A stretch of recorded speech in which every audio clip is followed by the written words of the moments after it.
You know, there are some people in Hollywood who just seem impossible to dislike. Gary Burghoff was one of those people. At least, that is what millions of fans believed for decades. To the world watching at home, Burghoff was Radar O'Reilly, the sweet, baby-faced company clerk who carried a teddy bear everywhere. He went and always seemed to know what was about to happen before anyone else did. He made you smile every single time he appeared on screen. He felt like the little brother of the entire camp, the one pure and innocent soul in the middle of all that chaos and heartbreak. Audiences adored him. Fan mail poured in for him. Children wanted to be him for Halloween.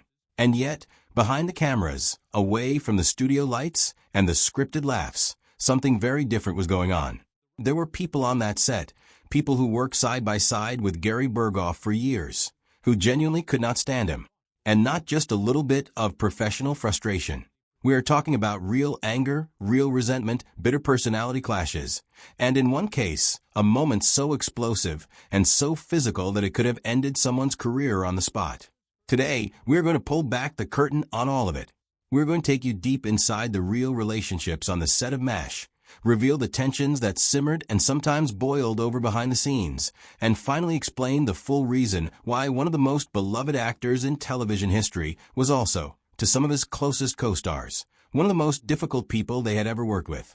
Stay with us, because what really happened behind the scenes of MASH is far more dramatic than anything that ever made it onto your television screen. Before we get into the conflict, you need to fully understand just how enormous MASH really was. Because the bigger the show, the higher the stakes, and the higher the stakes, the more intense everything behind the scenes becomes. MASH was not just a popular television program. It was a full-blown cultural earthquake. The show ran for 11 years, from 1972 all the way to 1983, telling the story of a group of army doctors and soldiers doing their best to stay sane, stay human, and stay alive during the Korean War. It blended sharp comedy with genuine heartbreak in a way that had never really been done on television before. One moment you were laughing out loud, and the next moment you had tears running down your face, and somehow both felt completely natural. The show tackled war, trauma, morality, and the price of being human, all while keeping you thoroughly entertained. It was brave television, and audiences responded to it in a massive way. The series finale, titled Goodbye, Farewell, and Amen, aired on February 28, 1983, and it remains to this very day the single most watched episode in the entire history of American television.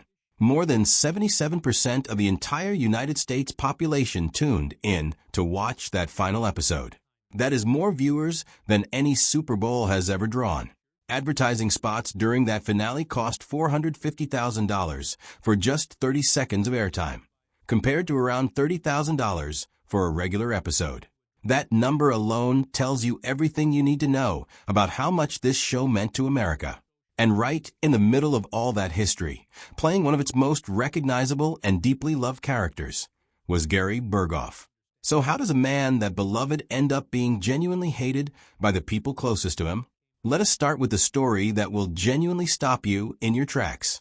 Wayne Rogers played the witty and warm trapper John McIntyre during the first 3 seasons of MASH, and by most accounts he was a talented, funny, and deeply committed actor. But Rogers also had a temper, and there were people on that set who knew better than to push him too far. According to the 1983 biography of Alan Alda written by Raymond Straight, tensions between Rogers and Gary Burghoff escalated during production to a point that nobody on a professional television set ever expects to reach. During one particular scene, after weeks and possibly months of built-up frustration and clashing personalities, Wayne Rogers completely lost his temper and threw a chair directly at Gary Burghoff. A chair on a working television set, in front of crew members, directors, and colleagues who had shown up that day expecting a normal day of filming. That is not a bad mood. That is not a creative disagreement getting a little heated. That is a man pushed so far past his limit that his body reacted before his brain could stop it. The biography does not spell out the exact words or actions that set Rogers off in that specific moment, but what it makes very clear is that this was not a sudden explosion out of nowhere. The friction between Rogers and Burghoff had been quietly building for a long time before that chair left the ground. There were personality clashes, there were creative disagreements, and there was the very specific kind of pressure that comes from spending hundreds of hours with the same people under hot studio lights, running the same lines, and being expected to perform brilliantly every single day, whether you feel like it or not. Rogers left MASH after just 3 seasons, and while contractual issues were cited as the official reason, he had famously never signed a formal agreement with the show in the first place, which gave him the freedom to walk whenever he chose. Those who knew what was happening behind the scenes understood that the atmosphere had become something he no longer wanted to be part of. Now here is where the story gets even more interesting, because Wayne Rogers was not the only one feeling that way. McLean Stevenson, the man who played the lovable and warm-hearted Colonel Henry Blake, had his own complicated and very honest relationship with Gary Burghoff. Unlike Rogers, Stevenson was not the kind of person to throw things. He was more measured, more willing to sit with complexity and describe it carefully.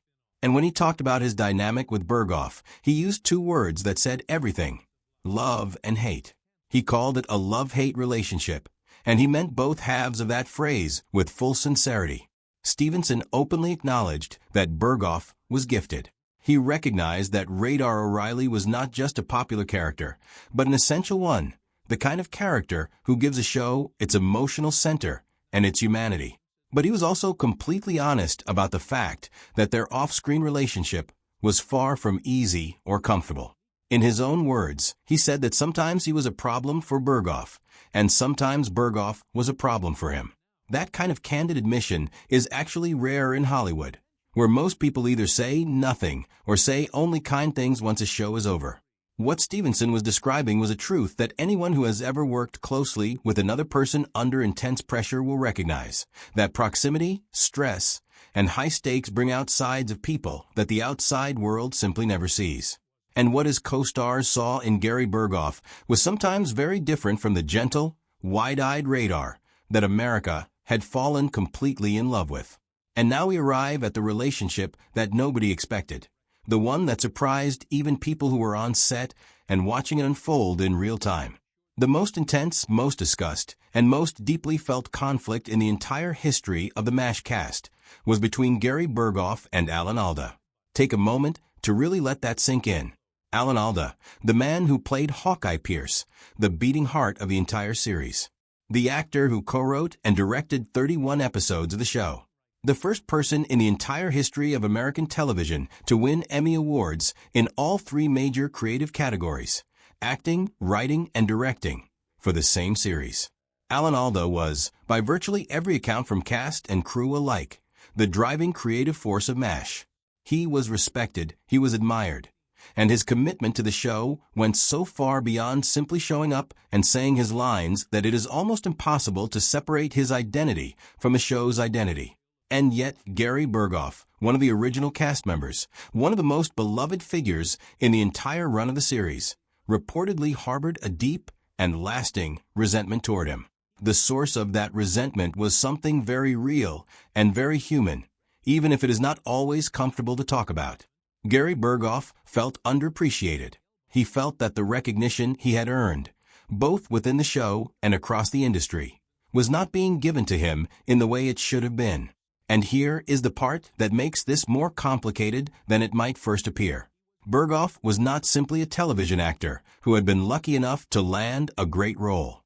He had originated the character of Radar O'Reilly in the 1970 MASH film, directed by Robert Altman, years before the television series existed. He was Radar before anyone else ever put on that cap and those glasses. He helped establish the soul of that character, the look of it, the feel of it, the quiet vulnerability that made audiences connect with Radar so deeply.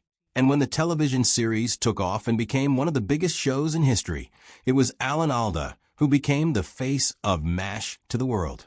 It was Alda who received the industry recognition, the critical praise, and the creative credit. For a man like Burghoff, who had been there from the very beginning and had contributed something genuinely irreplaceable to the show's identity, watching that dynamic play out year after year was not a neutral experience. It hurt, and hurt when it goes unaddressed, has a way of slowly turning into something harder and colder. That growing sense of being undervalued began showing up in how Burghoff interacted with his co-stars. people who were there noticed that he could be dismissive in ways that caught people off guard. He could be sharp in conversation, blunt to the point of rudeness, and at times openly cold toward Alda and others on the cast. There were exchanges on set that left people uncomfortable, moments where the tension between Burghoff and Alda was impossible to ignore. The resentment was not something he kept entirely hidden. It came out in small moments and in larger ones, and over time it shaped the atmosphere on set in ways that affected everyone around them. It is important to say clearly that none of this erases what Gary Burghoff achieved.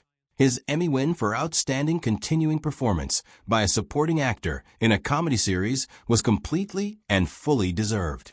His performance across the entire run of MASH was extraordinary. Even the people who found him genuinely difficult to work with would likely not argue with that.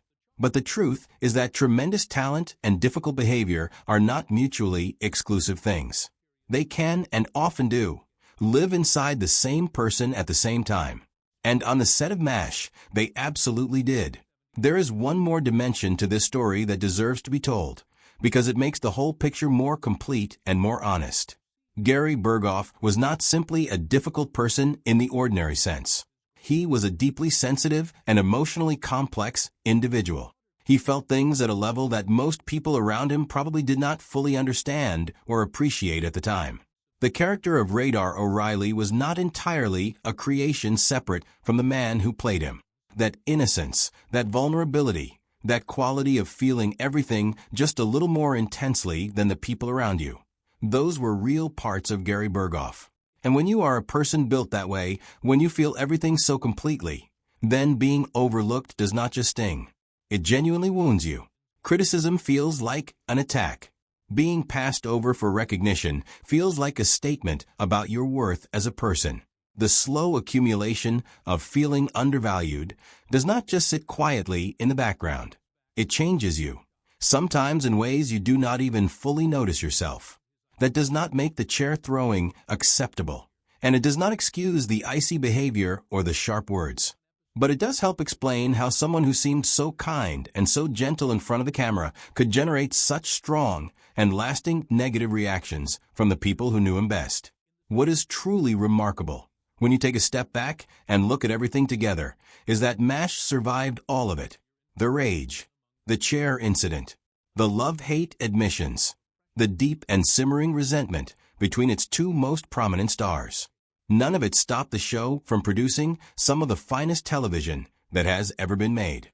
The cast held themselves together professionally in front of the cameras, even when things behind them were fractured and uncomfortable.